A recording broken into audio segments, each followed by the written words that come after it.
Well, let's bring in Mark Liverman joining us from New York and CBS News. So Mr. Bloomberg speaking there. I mean, what does Mr. Bloomberg have to offer that the other candidates do not? So in Gayle King's exclusive interview with Michael Bloomberg, he kind of worked to show that he's not just another billionaire running for president. This is a man who has already invested tens of millions of dollars in campaign ads, and he's just a few weeks into announcing his candidacy. In today's interview, he told Gayle that almost all his money goes to public health issues, the arts, and the environment. He said he had no problem with using his own wealth to fund his campaign. He said his father made $6,000 in the best year of his life, adding that nobody gave him a head start. Bloomberg went to public school and worked his way through college. He told Gayle he was fired from a company, then started his own, which grew to be, quote, phenomenally successful, Nuala.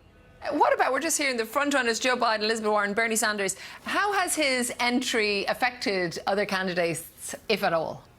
So Bloomberg's 2020 rivals have actually accused him of trying to buy the election, although his team insists his strategy allows him to avoid being influenced by any special interests. He's refusing to accept any political donations. He's relying instead on his personal fortune that's estimated to be more than $50 billion.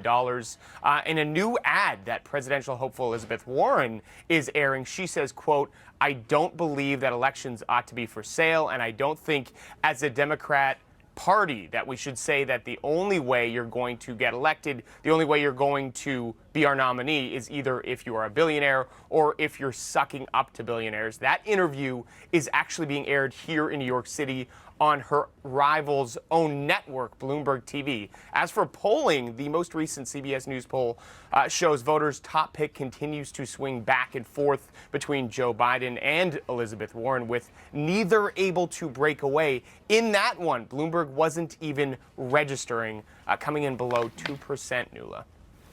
Thanks very much, Mark. Very interesting.